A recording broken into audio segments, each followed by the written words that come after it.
Hello, Randy here with Alpha Neuro Health Clinic, and I'm excited to be able to spend a little bit of time with you today and share with you what I know about ADD and ADHD and how we can help you. Obviously, if you or a loved one is struggling with ADHD or ADD, you're not alone. In fact, it's probably the number one diagnosis that's given to children.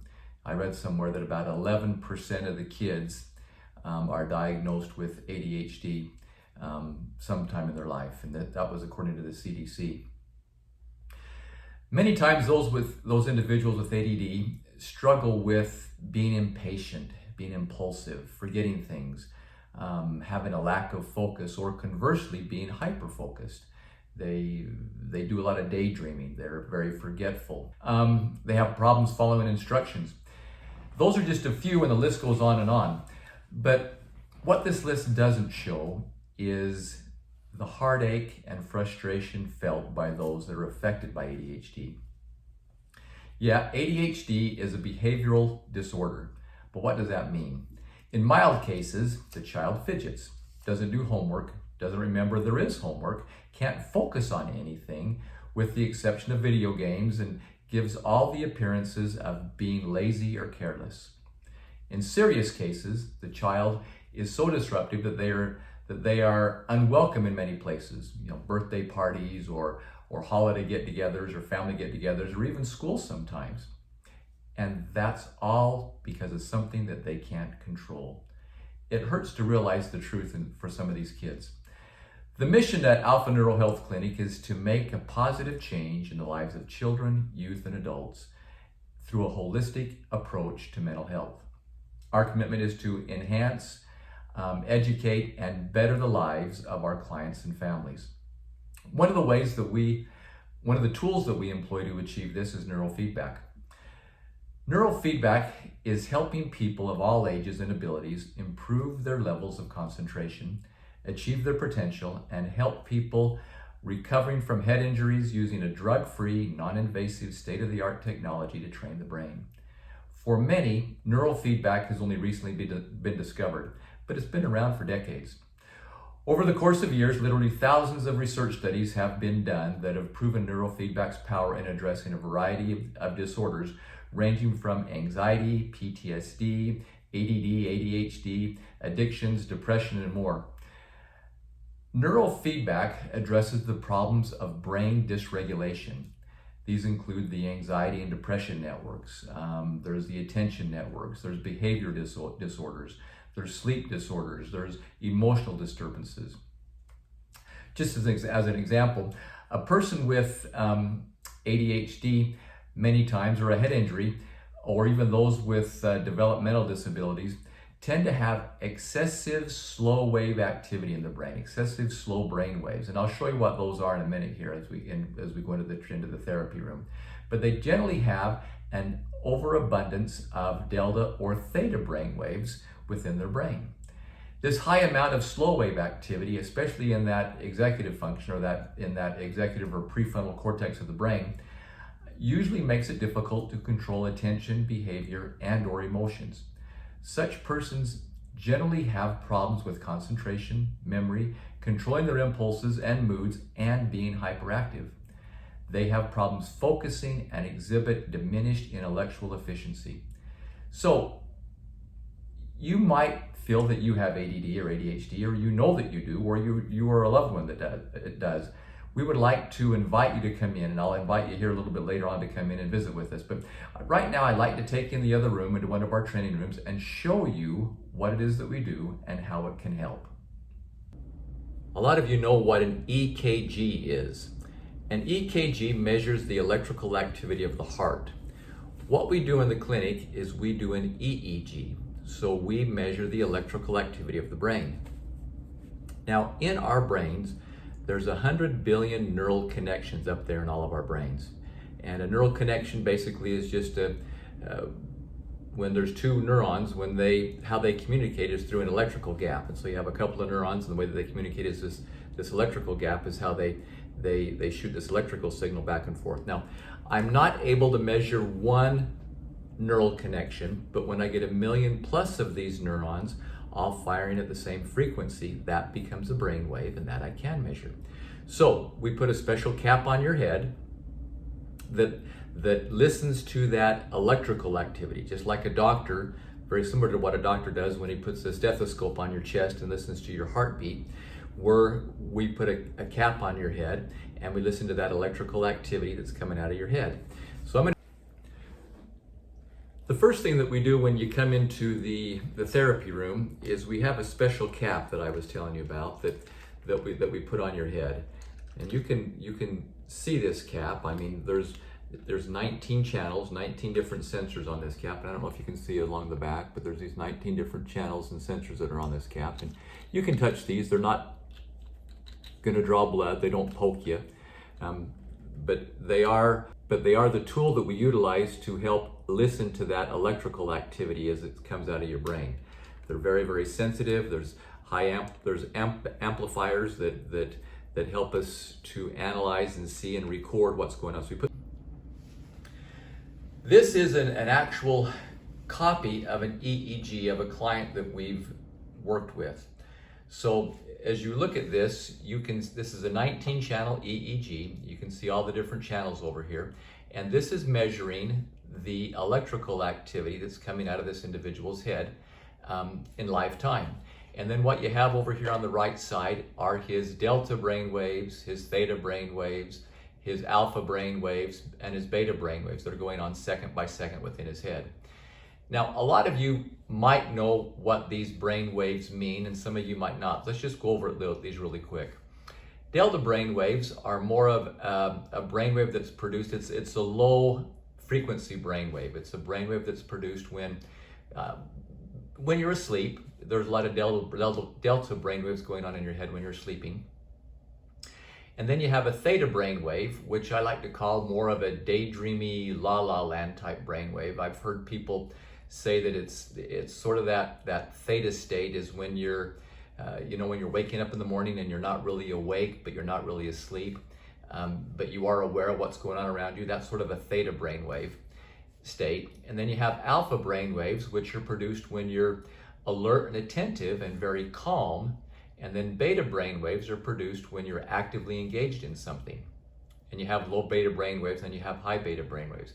So think about these brain waves as sleeping up here, and then down in here, these would be like flying a fighter plane. Now, with that being said, all of these brain waves are going on in your head all day long, 24/7. It's just that your brain should look like what it is that you're doing. So if you're sleeping, your brain should look like it's asleep.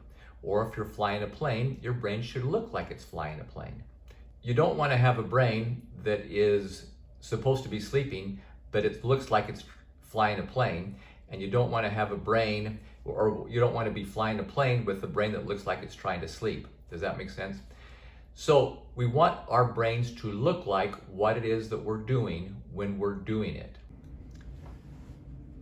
After we record the EEG and analyze it a little bit, one of the tools that we utilize is a brain map.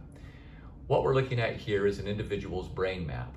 Now you can, as we look at this top row, you see that this is in the delta brain waves. And if you look at this, this is where his nose is, and this is where his ears are. So this is a bird's eye view of the head from the top looking down.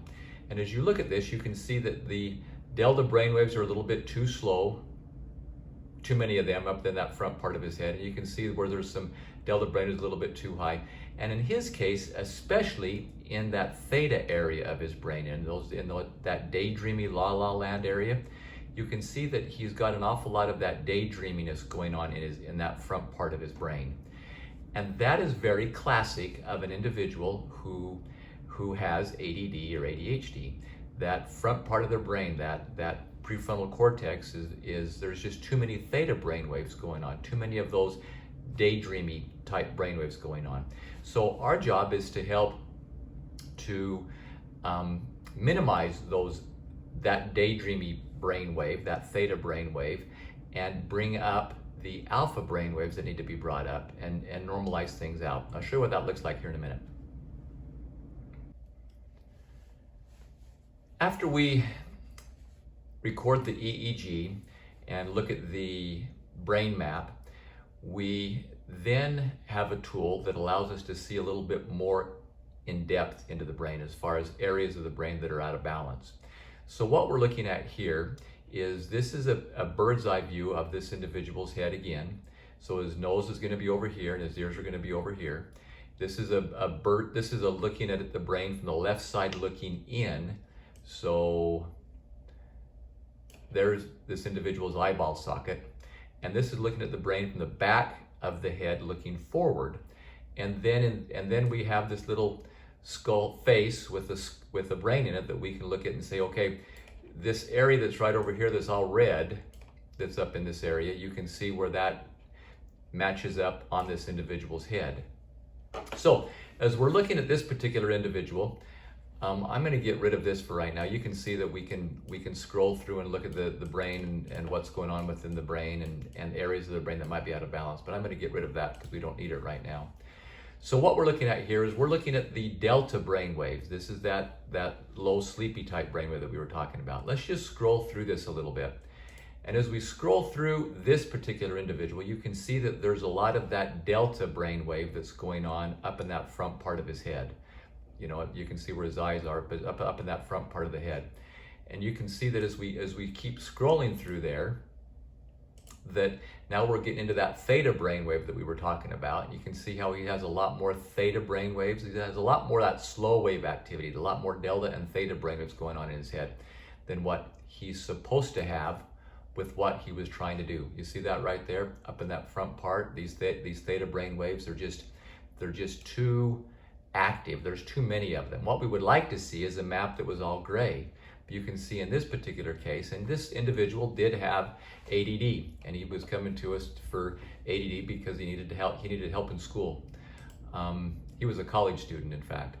But you can see where those theta brainwaves there's just too many of them up in that front part of his head. So what we do is through the process of neurofeedback, we help to calm down those theta brainwaves, and then as we do that, then the alpha brainwaves, that brainwave that is more calming and alert and attentive, those come up, and then we train those brainwaves to stay where they're supposed to be so that the individual can function better.